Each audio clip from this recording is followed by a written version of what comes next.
Hi, I'm James P. Friel. And I'm Dean Holland. It's time to fasten your seatbelts, boys and girls. That's right. If you're an entrepreneur who's wanting to take your business to the next level and have a bit of fun while getting cutting-edge advice on your business, marketing, and sales, welcome to Just the Tips, arguably the best podcast in the entire world. I guess that's good, right? Yeah, sounds good to me. All right. That was easy. That was the easiest thing we did all day.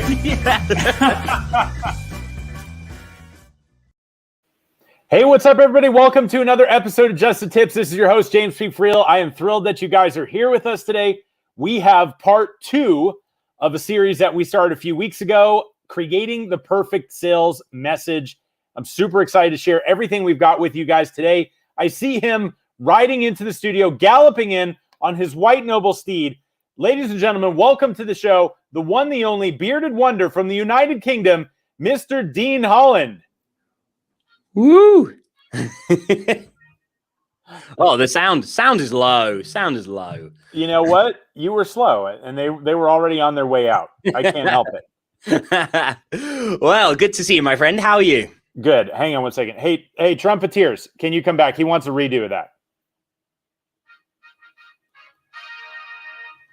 No good? Still nice. Maybe we need new Trumpeteers. Yeah, I think it's time for those guys to go. They've got stuck in their ways. You know, and they never mixing it up either, which is kind of annoying. Yes, that is true. That is I feel like we should get a revised fanfare for you. Yes. If any of our listeners would like to volunteer to be our new trumpeter, we're accepting applications as of 30 seconds ago. Yes, as of right now. Yes. Yeah. Good. Yeah. All right. Well, with the important stuff out of the way. Right. Yes. How's it going? Besides the fact that you've gotten your first haircut in about 6 years. Yes, I had a falling out with a lawnmower this morning. Wow, what's the lawnmower look like? Yeah, it came off worse than me, believe it or not. But yes, here in the UK, I know obviously we got listeners all over the world. Shout out to our regular listeners in Shenzhou. Good to see you guys. What's up, you guys? Shenzhou. So, here in the UK yesterday, actually, at the time we're recording this, some of the rules, the laws, the regulations around this whole pandemic situation started to ease. We went into like the second phase of what our government has called this roadmap to going back to normality by somewhere around about July. So children went back to school because schools were all closed.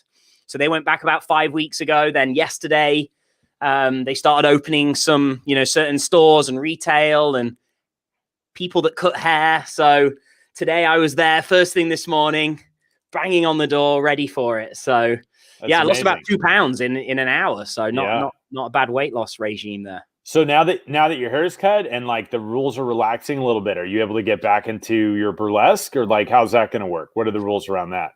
It's quite difficult because I'm a bit more of a more intimate, touchy-feely kind of guy. And, at the moment, the distance thing, it's not really working well for tips. That makes sense. Yeah. So you got a little bit longer before you're back in the saddle. Yes. Yeah. A little bit longer to be fully back. Right. Okay. All right. Well, keep us posted. We're all interested. All interested. The crowds are like, no, we're really not. Crowds are like, I want to scratch my eyes out every time we talk about it. So I'm when was it? So a few weeks ago, and my notes tell me episode 193.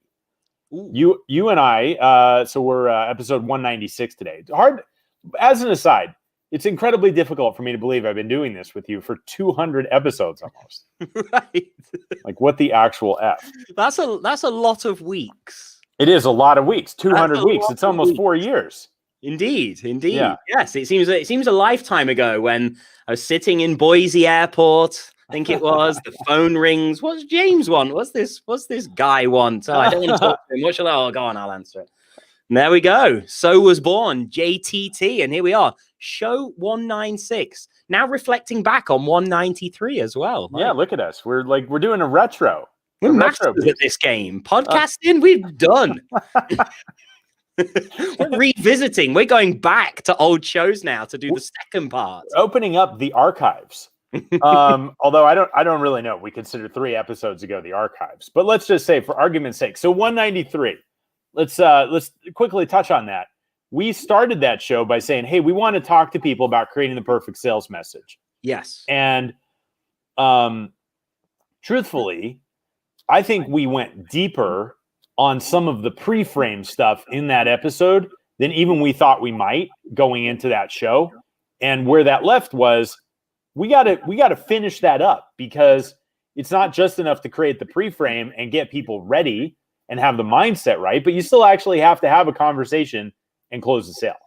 Absolutely. Yeah. And I think you're absolutely right. That ended up being in my opinion, humble opinion, a really great episode, because it was intended. We were just going to jump on and we were going to talk about, like you say, crafting the perfect sales pitch, how to go into a conversation, and craft a great, deliver a great pitch and sales pitch that ultimately, led to the end result that you're looking for. And I think as we started that conversation, it's just a bit of a curveball for us both. The conversation just evolved into actually, well, I guess before you can go into that conversation, there are some initial steps that are probably either going to help that conversation or make it really even more difficult. So we really covered some great stuff. I know we spoke about all the aspects in terms of, knowing and getting clear on who you're selling to, who are you serving, who are the right people for what you're offering, why are they the right people. So all those aspects got covered in 193.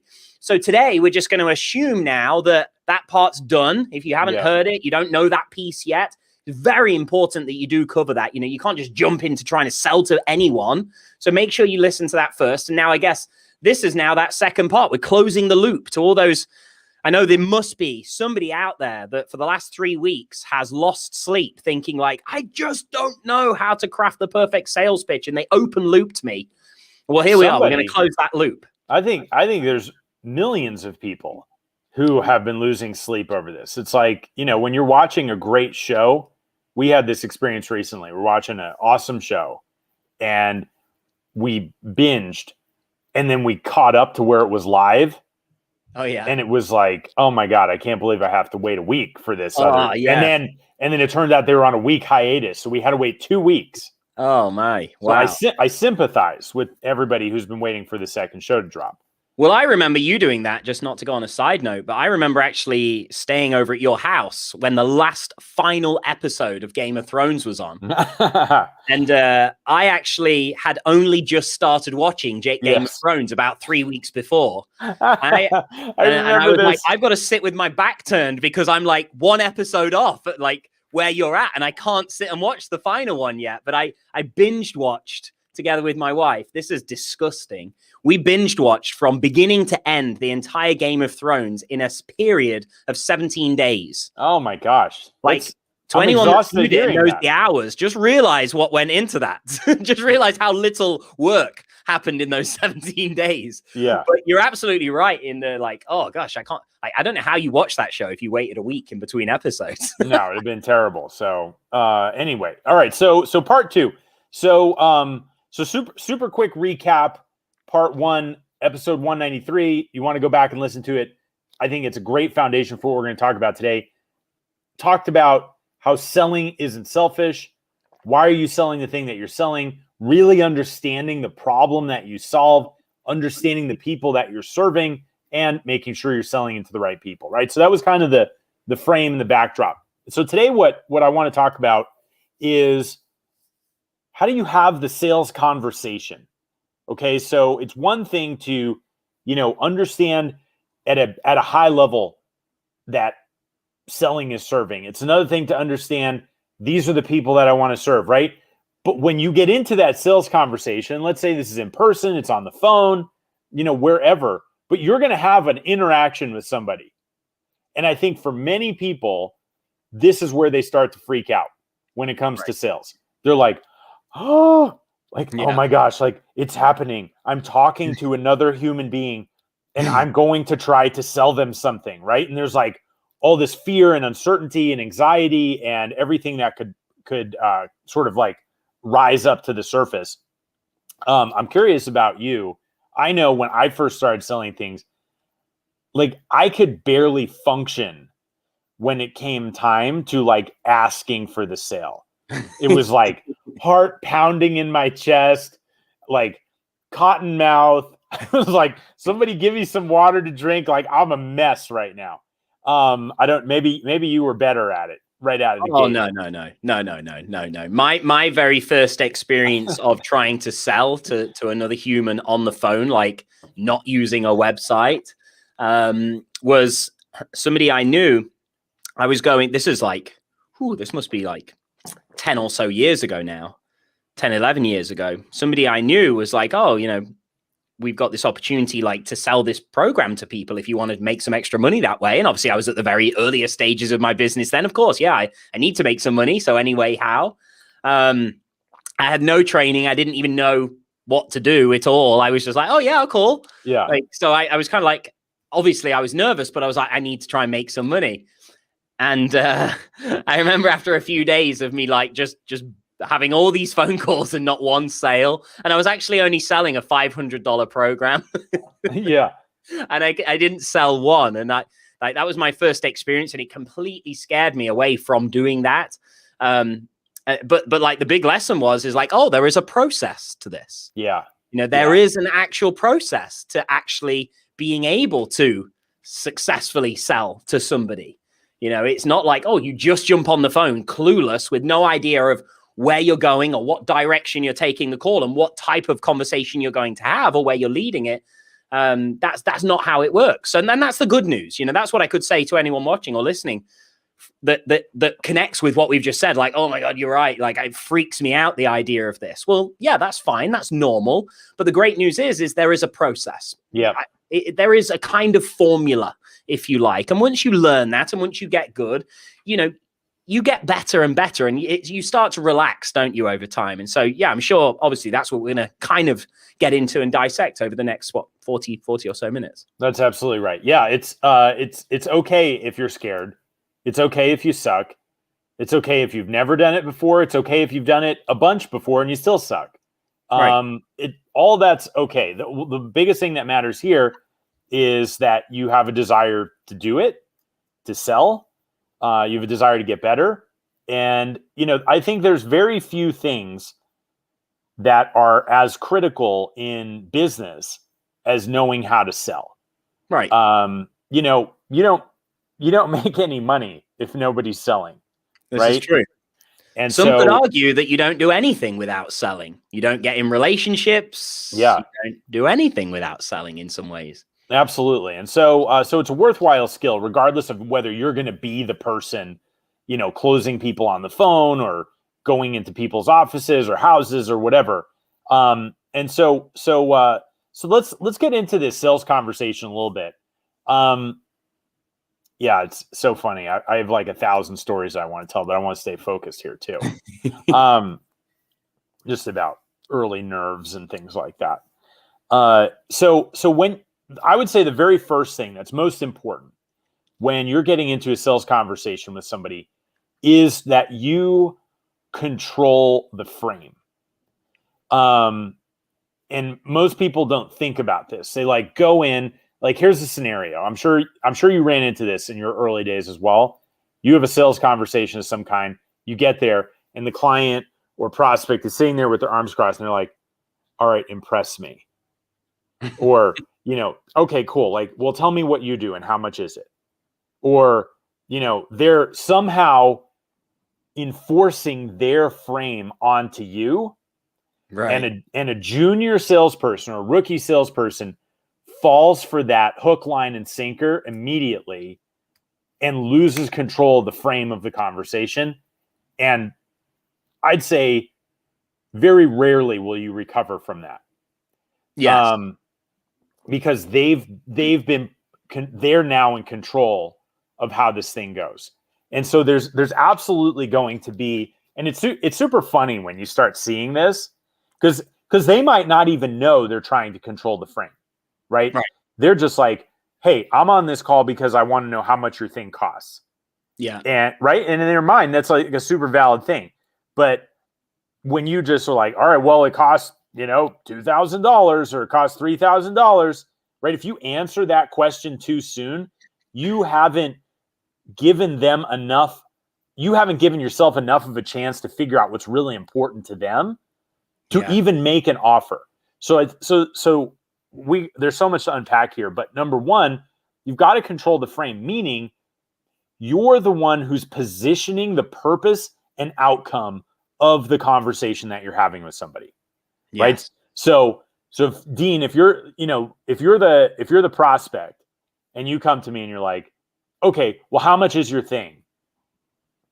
I'm not going to tell you right away, not because I'm unwilling to tell you, but because I need to control the frame and I genuinely need to know what's important to you.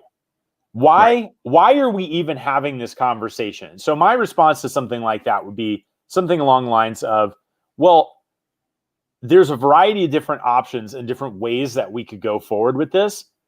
And we'll talk about those if it's appropriate. But what we need to start with is I need to understand, why are you on this call with me? And right there, I've in a very subtle way assumed control of the call. Yes. And then that's the key, isn't it? Like, you have to, from the very beginning, remain in control of the call and the direction in which it's going. And just to be clear, like, there are possibly going to be moments where like that control wavers, but you gotta bring it back. You gotta bring it back. Like it's, we've had a ton of calls where it's like, hey, calling from Dean Holland's office. It's like, oh, I'm so glad you called. I've just been out with my dog and he chased this guy.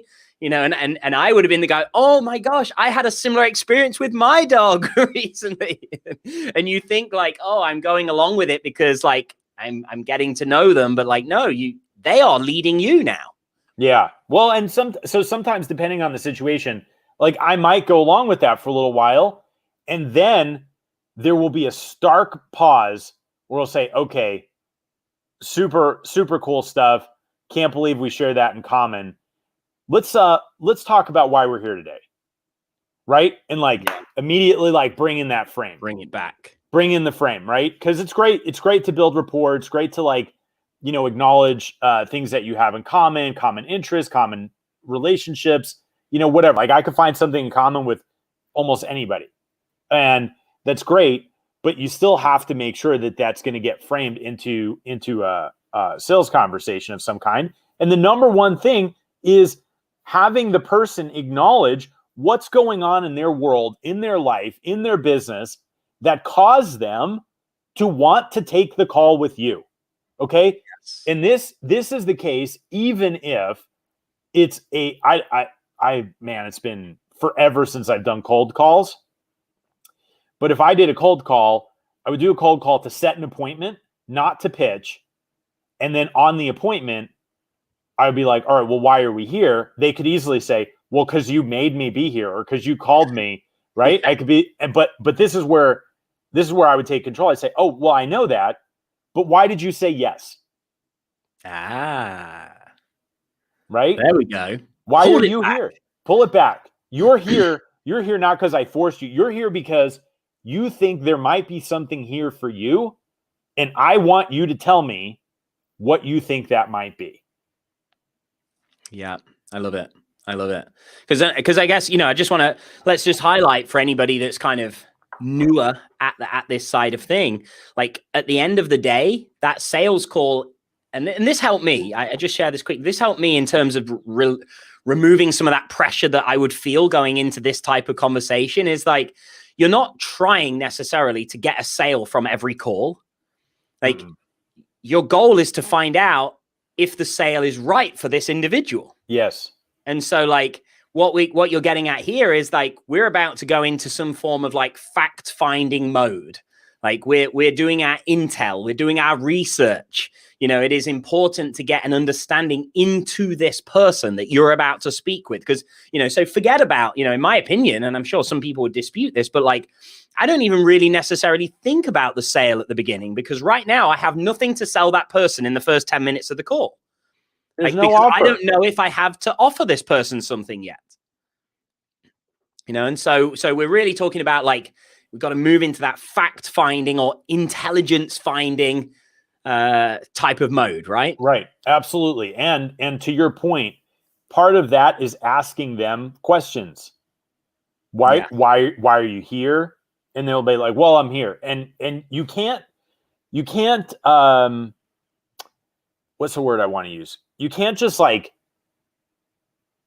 sort of do lip service to these first pieces, because I think like it's so important that you get that frame correct and that you get them talking about why they're truly there.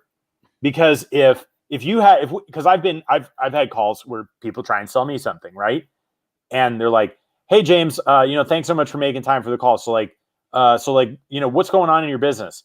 And I'll say, "Well, XYZ," and they'll be like, "Oh, okay, cool. So like, let me tell you about this thing," and be like, "Dude, you just glossed over the most important fundamental foundation part of this entire conversation because you thought it was a step in the process, instead of not realizing you have to satisfy the reason behind that step before you move forward." Yes. You know what I mean? Hey, I'm curious, just on your business, but my business.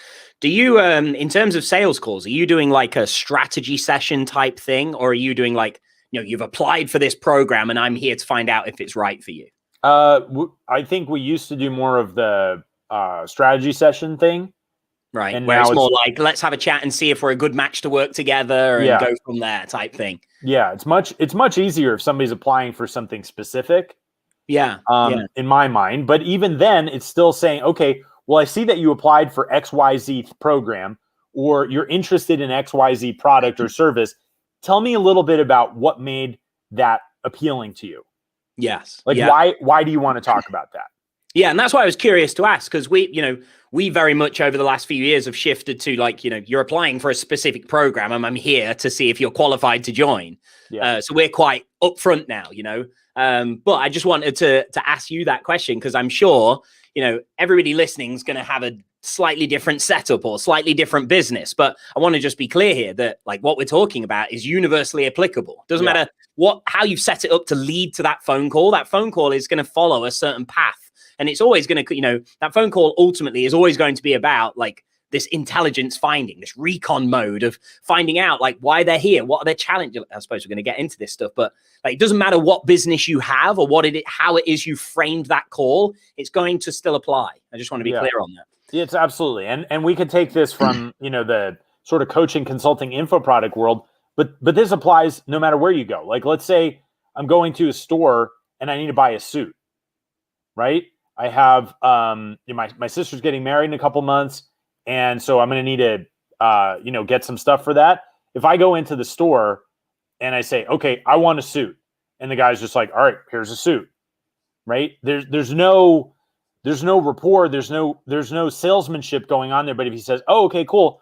Well, what kind of event are you, why do you need a suit? Right? Because it could be, I need a suit because, I'm doing a business meeting. It could be, I'm going to a wedding. It could mean, I'm doing some, I'm going to a party where I need a suit. Right. And so it's like, the more that the salesperson pulls the information out of the prospect in terms of what good looks like, what are they hoping to get, what are they hoping to achieve, the easier everything else becomes. And it's such a critical phase. And so number one, don't let your prospects' questions shake and rattle you, and control the frame. And the best way to do that is by starting to ask questions about why they're there and what they hope to achieve. Yes, exactly. And I'll tell you, I think this is fairly popular movie. So like for anyone that's seen The Wolf of Wall Street, for example, there's a scene where they're sitting around at the table and he's like, sell me this pen. He throws it to one of his friends and he just immediately is like, well, this is a great pen. It's got a nice, aluminium polished aluminium case. It's in nice blue ink. He's like, benefits and features. And it's just like, no. And then he passes it to his other friend and it's a very different situation. Like that what the first people do, for anyone that's seen that, is typically how a lot of new people to sales are going to go. They're going to like try and force the product on the prospect immediately. Like, we got the best product. It's the best thing in the world. This is why you need it. Oh, it's really cheap right now as well. Like, do you want to buy it? No, what we're talking about here is no, step back from that. We got to find out some stuff first. No, it's such a great example. You can't lead with, here's the product. You have to lead with, why are we here? And why do you think we might be able to solve your problem? And sometimes they might not have a clear, specific answer to that, but your job is to help clarify that. right? If they're like, well, my business is a mess and I heard you could help me, you can't just move on to the product. Right? Okay, well, what do you mean your business is a mess? Tell me a little bit about that. What's happening? What's not happening? Right? And so this is getting into the section of the call or conversation that you're talking about, Dean, which is the clarification.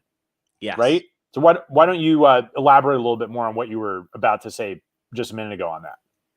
Yeah, so ultimately, what you mean, you mean before the pen bit? What was before the pen. Unless you want to keep selling me the pen. Yeah, I can sell you a pen. I've got a good, great pen. There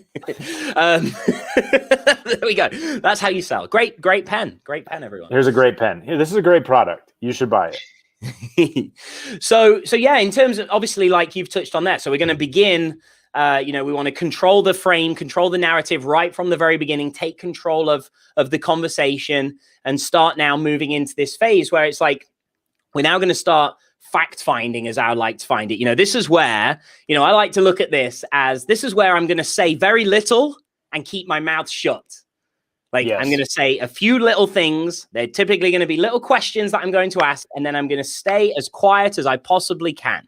And that's, that is a huge tip I would give anybody that's kind of going into selling, maybe not doing so well, or maybe new to it and got the worries like we just shared when we were first starting. One of the most common mistakes that I made, and I see a lot of people make, is they do what I'm doing here. They just talk. They just keep talking. And the other person's hardly getting a word in because we're nervous, we're excited, we believe we've got a great product, we're excited to try and sell it and make some money and all this kind of stuff. And what that does is we go into this talk mode. We're like, okay, so, it's great to speak to you and da-da-da, and da-da-da, and da-da-da, and like, da-da-da. And then it's like, whoa, this person must be like, what is going on?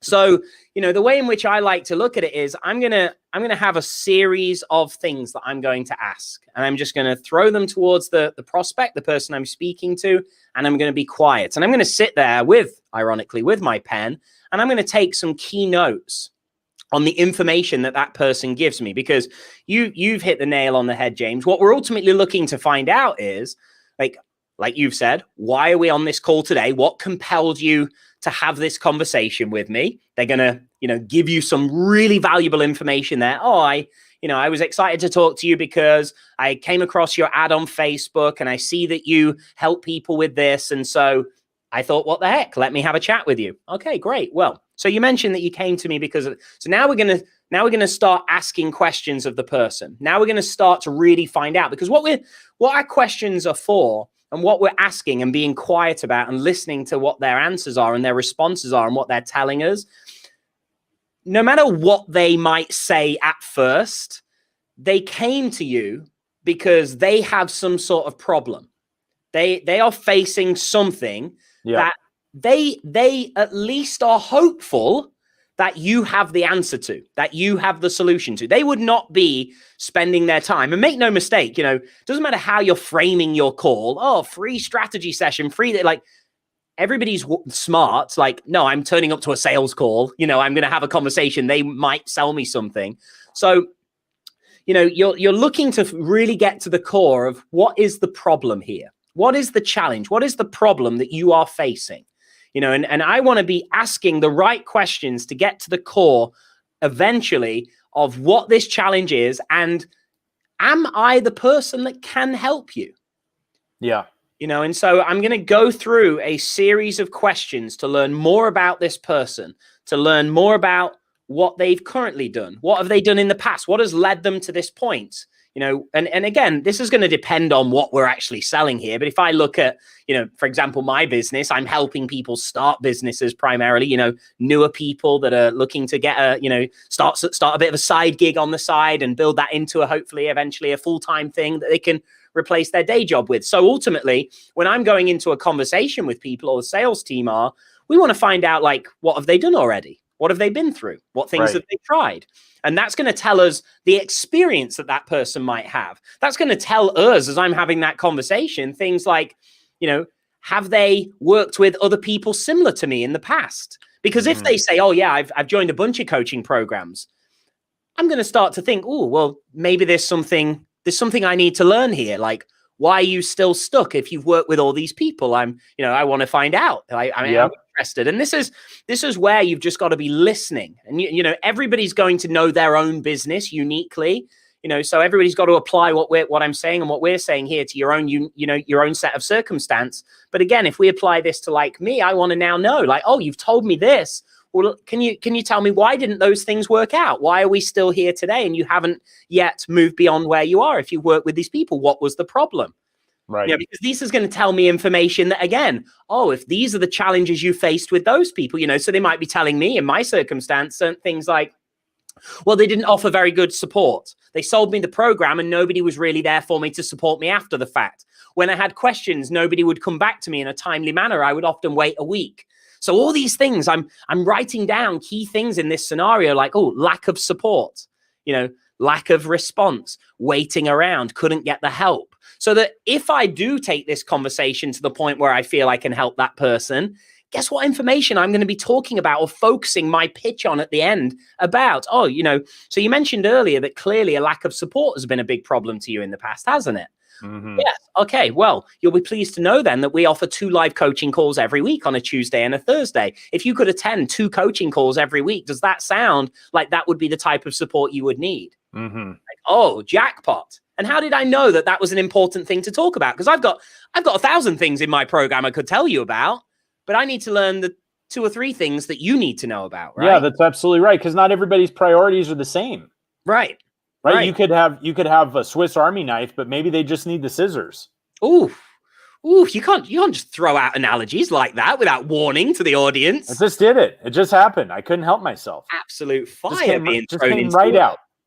But you're so right about that, because the investigation aspect of this call is where people tell you what they need, and it's not. This is something that I think most people think is, well, you're just trying to find out what they need so you could sell them something, and so you can manipulate them or whatever. I'm trying to find out what they need so I could see if what I have to offer is a good fit. Right. That's it. Yeah. That's it. And there's a huge aspect of sales where you've got to commit to being ethical and being in integrity, because if you're not, I promise you it's going to catch up to you and bite you in the ass anyway. Right. Like, don't sell stuff to people that doesn't make sense for them. There's plenty of people out there. Don't do that. It's just like a bad idea. It's bad business, bad karma, like all of it. Yeah. Yeah. Imagine, like, look at this as an example, just thinking of something out loud. You can tell I'm hungry when I give this analogy. Like, imagine you go out to a restaurant and you say to your waiter, your server, when you first get in there and they're asking, like, they're placing the menus down, you say, like, you know, what can you recommend? Imagine they just started reading every item on the menu. Right. You'd be like, well, I could have read that myself. And actually, you know, I should probably tell you I'm a vegetarian. And it's like, oh, we have 4 vegetarian dishes. But why did you tell me about the steak and this and that? Well, that's kind of like, if you don't find out this information, you're going to read off the full menu at the end of the call. And they might only need it to be applicable for those 4 items, right? So that's the way I kind of look at it. It's like, I need to find out what's going on. I need to know you. I need to learn you. And, you know, I need to learn about you as an individual and everything about you and where you're at, what you've been through, what your challenges are, what you're looking for, what your goals are. Yeah, absolutely. It's so critical. And if you avoid that stage, then you wind up making an offer to somebody for something they don't need, or 2, not making an offer to somebody for something that could help them solve the problem. Oh, right. Yes. And this is why, going back to what we talked about in episode 193, where we said selling is serving, right? Selling is a service. This is the act of service right now. The conversation that we're talking about, the thorough understanding of your prospect and the thorough understanding of your offer, and seeing if there's a good fit to help that person solve the problem that they have. Yes. Exactly. And you know, I'll be the first to say, we started this saying like, oh, you know, I used to be so nervous. And I'm sure, you know, to anyone listening that feels nervous, you know, we probably sound fairly confident right now, right? But that's because we've done it a lot. And, you know, you are going to have to practice these things. You're not going to get it right straight away, you know. And so, you know, just be aware that this is a practice thing. It takes time to build your confidence in this type of environment, especially if you've never done it before. Yeah. Yeah. And I think the one thing I would say also is, I became less nervous once I realized that I'm just trying to help somebody make a decision. Yes, absolutely. I didn't feel good about like, I'm going to force this on somebody, right? Yeah. I'm going to, make them buy something that they don't want or need because I'm going to take their money. It's like, what? Like, most people aren't going to buy something they don't want or need anyway. Right. But they're also not going to buy something that they could use if they don't see how it helps them. And that's the bigger problem here. Exactly. Yeah. So if we look at this so far, we've began the conversation by sort of setting the scene or setting the stage, grabbing control of the call, setting the frame of the call. We've then started moving into some sort of intelligence, information gathering phase of the call. Yep. And again, we've got a wide variety of listeners across many different industries and markets. So you've got to take the core lessons of what we're saying there, because I can't give you the set questions to ask because I don't know your business as you're listening. But think about it. You've got to think about, how do you gain? What information would you need to be able to make a decision if A, you can actually help this person, and B, what areas this person needs help with? That's what we're looking at. Can I help this person? Which means I need to learn more about them. I need to learn about their past experience that led to this point. I need to understand why things are where they are, why they are experiencing the challenge. I need to know what those current challenges are, the big problems that they're coming to me for. And if I can start to ask these questions that get to the root answers and responses of these things, I'm taking notes on them. As I'm asking the questions, I'm trying to let them talk a lot more than what I am, so that I can just be listening and gathering that information, giving them the chance to actually speak and get these things off their chest. Because you got to remember as well, right? There's a component here that says, when somebody has come to you for potential help by applying or having a conversation with you, they are coming to you in the light that they are hoping that you have the answer for them. They are viewing you as, this person that hopefully has the answers to their problems. So you are already kind of on this slight pedestal to that person in a way. It's like, I'm here and I'm hoping that you've already been here and you've moved beyond where I am. And so you have the answers that I need. So that person's hoping that you do. So they've probably got a lot they want to get off their chest in a way. It's almost like they're hoping for a relief out of this call, the relief from the pain that they're currently experiencing. Yeah. And so we're there. We want to gather. So we've set the frame. We took control. We've worked out prior to the call the questions that we need to ask in order to gather the information that we need to be able to know if we need to make that person an offer in the first place. So as we've done that, we've started gathering these things. We're now gathering the information we need, I guess, to move things into a next stage of this conversation. Yeah, absolutely. And the one other thing I would say as well is, in this stage, it's also really important not just to find out like where the problems are, but find out what they want. Yes. What do you want? Okay, you got all these problems now, but like, what does good look like for you? What is success? Like, paint me the most vivid, real picture of what a successful outcome for you in the context of these things that we're talking about looks like. Is it, I want to make $1,000 a month? Is it I want to make $10,000 a month? Is it I want to go on, a 2-week vacation without worrying about my business? Is it, I'm buying the suit. I want to look good at a wedding. Like, what is it? What is the thing that you're after? And being really, really determined to help them get clear on that, even if they don't buy from you, will leave them better off than when they started talking to you, because that's going to provide clarity for them. And you want to serve them even if they're not buying from you, right? Even if they're not saying yes, even if it's not now, like whatever it is, it's like, did I come away from that call clearer on what's important to me and what's getting in my way? That's a win for those people. And it's a win for you as a salesperson, because it increases the odds that you're going to be able to make a relevant offer, but it also puts you in a position of trust and authority. So even if they don't buy right now, they're going to circle back to you, because not everybody says yes on the first time. Right. Very true. Very, very true. And then the last thing, the last thing you want is for people to leave those conversations and go share with their friends or post on social media. I just had the worst call in my life. This person was just trying to sell me something, didn't really care. They got pushy. They got aggravated because I said I needed to think about it and this and that. And I just, it's like, you don't want people leaving with a bad taste in their mouth. You want people saying like, wow, that was a great call. Yeah. Yeah, exactly. And nobody's going to leave feeling like it's a great call if they feel bullied, they don't feel listened to, they feel like you talked all over them. All you cared about was selling your product. People don't feel good about that. Right. And there's that old saying, like, people often forget what you said, but they'll never forget how you made them feel. So true. And so you're a caretaker of this person, and this is the reason why you need to control the frame and control the conversation, because they don't know. That's why they're there with you. And so you need to like demonstrate the ability to take care of them through this conversation. So we've sort of got the opening of this and the pre-frame.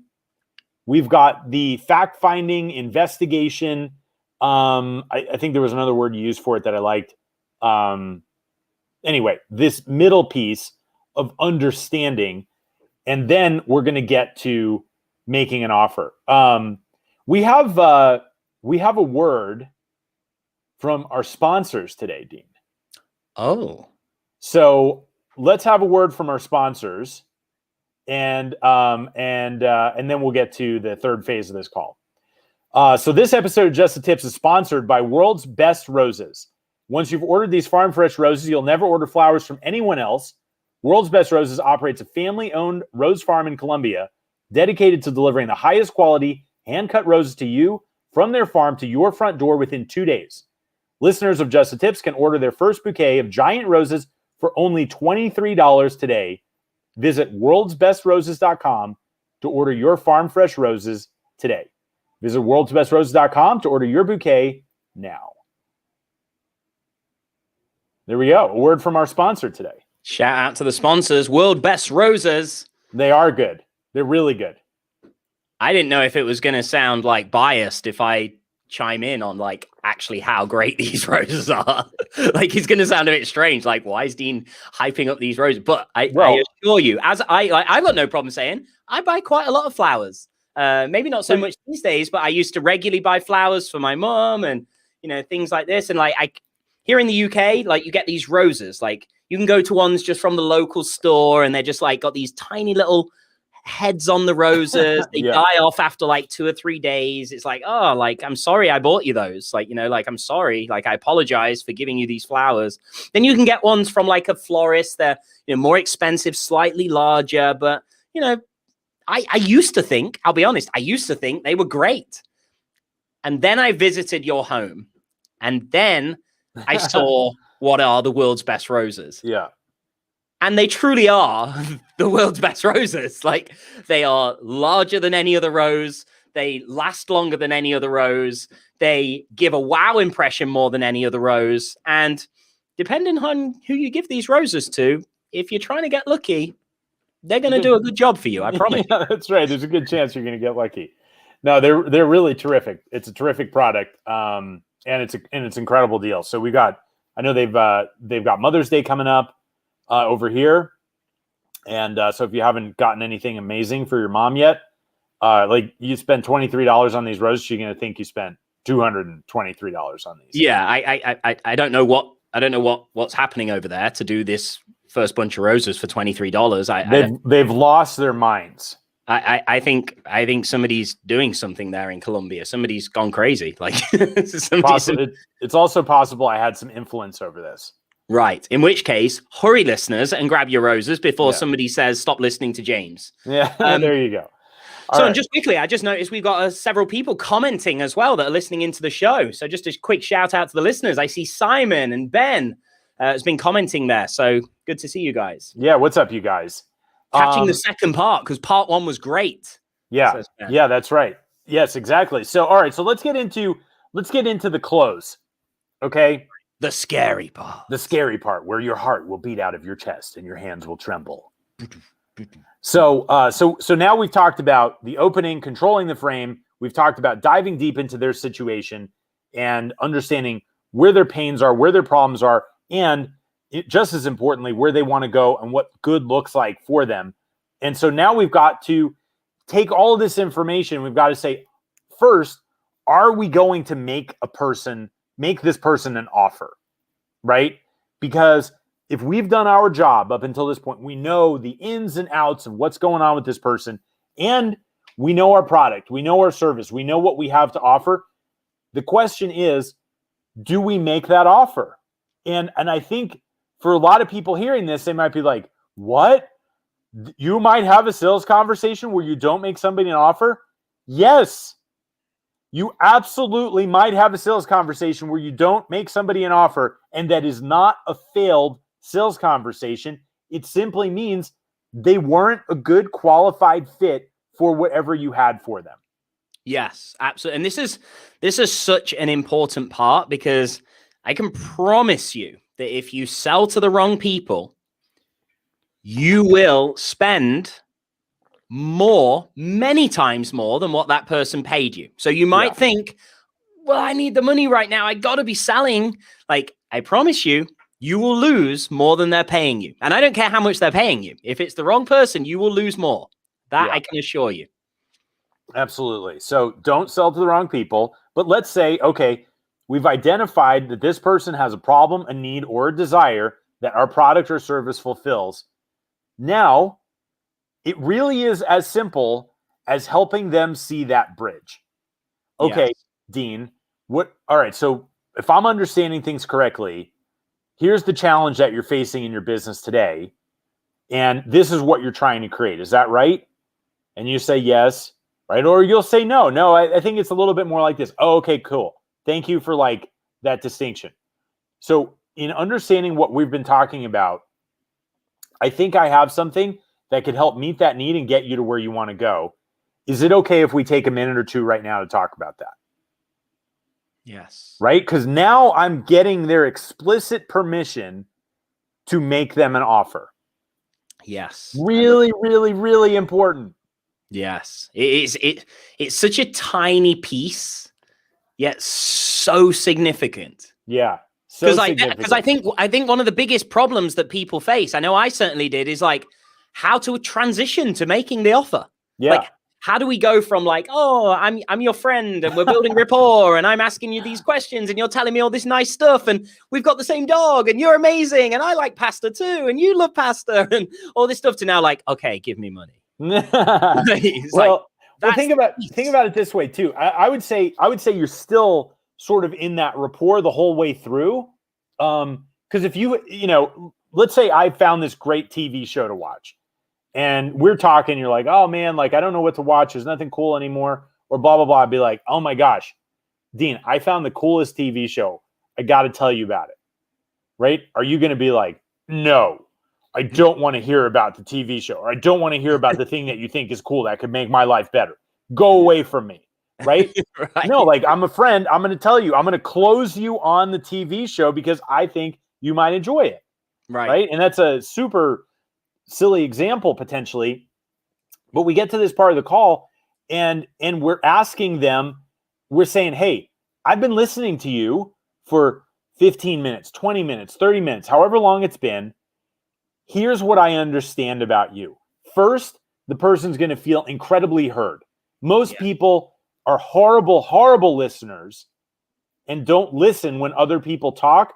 So this experience that this prospect is having with you is going to be different from 90% of the people they're talking to on a regular basis who are not paying attention to them. They're going to be like, oh my God, this guy actually listened to me. Yes. Yeah. I freaking listen to you. My job here is to listen to you. Yeah. That's my job, right? And so I'm going to play back what I heard. They're going to feel listened to and then say, okay. And it's important that you did listen. Otherwise, this next piece doesn't work. Right? Everything here happens for a reason. Everything happens in this sequence. And so now they feel listened to. Hey, here's what I heard. Based on everything you've told me, I think I have something that could help. Do you want to hear about it? Yeah. Like, how hard is that? It's perfect.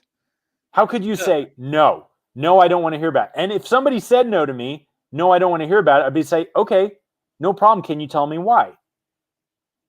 Yeah. Because I'm still controlling the frame. Yeah. Why don't you want to hear about it? I'm afraid it's going to be too expensive. Don't you want to know? Yeah. Like, like here's quite an interesting way to look at things. Like, because again, I think a lot of people feel the pressure because, it's like, never done this before. I don't know this person. It's like they're a stranger. These are the type of things that you probably say to your friends in like, if you were talking with a good friend of yours and you were like, oh, by the way, you should come and do this. If they were like, no, I don't know if I want to do that, you wouldn't like panic and freak out and be like, oh my God, you challenged me. You'd be like, how come? How come? Yeah. You should do that? It'd be great. Like, what's not? What's the reason? Yeah, why not? You just told me you wanted to do X, Y, and Z. This seems like it's a good fit. Like, why don't you want to do it? Right? There could be an explanation, right? And you just need to rewind a second and be like, okay, well, why not? And they're going to tell you. And you'd be like, oh, well, sorry, I didn't communicate this right. Or what I really meant to say was this. Or there might be a legitimate thing that'd be just like, I don't want to work with you. Okay. Fine. Yeah. I mean, I imagine that a lot of your calls reach that point and they say, almost all of them. James, I apologize. I thought I was talking to Dean. I've got through to the wrong number. I meant to get the other guy. I can't tell you how often it happens. Like, if I had $1 for every time that happened, I wouldn't need to do sales calls. And so let's assume that the person says yes, they give you the permission. Then what we're doing now is we're sharing with them what we have and highlighting, just like you said a little while ago, the main things that they brought up and how the product or the service that we're presenting to them, we're offering to them, meets the needs and helping them solve the problem and getting them to where they want to go. All we're doing is building a little bridge. You told me this. Here's what this does. You said you wanted to get here. Here's how this works. Boom. Does that sound like it makes sense to you? Be like, yeah, it sounds great. And then they're going to be like, well, how much does it cost or whatever? And maybe you've pre-framed them coming in. They know how much it costs, or maybe they don't. And then just share it with them. Just share it, right? Rip the Band-Aid off. You can't be scared about sharing numbers. You got to do it at some point. If somebody's going to say yes to something specific, it's a 5K program. We break it up into payments, or it's a $10,000 thing, or like it's a whatever, right? And for that investment, we can solve these problems and get you to where you want to go. Is that something that you'd like to move forward with? Yeah, exactly. And I think for me, the key in this is like, if you've done the job earlier on, everything we spoke about earlier on, this part is so much easier. So much. Like if you did not ask questions, take notes, and get the right information out of that person in the first and second part of the conversation that we've been speaking about and going over, you will likely find this part very difficult to actually make a sale. Even if they're like, yes, please tell me, like, I'm very excited. If you did not get the right information to find out the right stuff early on, you will struggle to sell because you're not going to be able to connect the solution to the problem. No. And that's, I guess, what you're saying here is like, imagine if throughout the call, you've identified 5 key areas that has kept them stuck, or at least what they believe has kept them stuck or kept them where they are right now, why they've not been able to move forwards. You've got 5 things that ultimately, if you could solve those problems, that would get them to where they want to be. And you almost, in a way, you want them to agree to that. Okay, so if we had a solution to be able to, remedy these things, get you over that problem, solve that and take that away, would that be something that you see the value in? Like, yes, of course. Okay, well, let me just explain then exactly what we do. So what I'm going to then do, if I've got, imagine there might be 100 benefits and exciting things about my program. I want to find the key ways in which to connect the 5 problems that I've got on my notepad to what they're going to get from me. So instead of now like, oh, you're going to get 100 tutorials that are going to guide you through every possible thing you might ever need to know ever about this area. Instead, it's going to be, okay, so you mentioned to me earlier on, and please tell me if this is correct, that one of the areas in which you've struggled is you've really not had the right guidance and training to fully understand and have clarity on XYZ. Is that correct? Yes, absolutely. Okay, so what I'm gonna tell you about them excited to first is the first thing that you're going to get when you first join us. I'm going to put you through an initial 8-module certification course. Now, this is basically me downloading 10 years of knowledge into you in just a few hours. This is going to help you to learn blah, blah, blah, which, correct me if I'm wrong, is what you said earlier that you've really not been able to connect the dots on. Is that right? Yes. Okay, great. I'm ready to sign up. Like, sign me up already.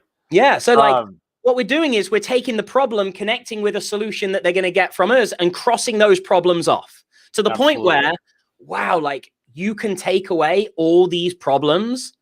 Like, I don't care how much it is anymore. Like, let me in. Like, you have the answer. No, it's exactly right. And we're going to have to wrap up here. I don't know. We'll maybe I don't know. I feel like we should figure out something to do where like people bring their actual sales challenges to one of these shows at some point. We do like some calls or something like that. Oh, and here's Stacy's here this week as well. Hey. I think the dude that's rough comment was related to all the people getting on the phone with me thinking they're talking to you. Anyway, it was rough. Think amen. I think the amen is to do with that same conversation. Anyway, so we appreciate you guys listening. We hope that this has been super informative and valuable. Please leave us some comments if you're interested in actually calling in and having us diagnose some of your sales stuff. Leave a comment and we'll reach out and get in touch with you. But that's going to be a wrap for us today. Appreciate you guys listening. Shout out to our Zhang Zhao listeners. We love you guys, and we'll sign off here. We'll talk with you guys later. See you, everybody. Thanks for tuning in to Just the Tips, where we believe business should be profitable and fun. For show notes, links, and other information on our guests, visit justthetipsshow.com. For more information on how to connect with Dean Holland, visit deanholland.com. And if you'd like to go from being a hustling entrepreneur to an effective CEO, capable of running your company without being stuck in the day-to-day, visit me for free training and resources at jamespfreal.com. Our theme music is Happy Happy Game Show by Kevin MacLeod, licensed under Creative Commons by Attribution 3.0 license.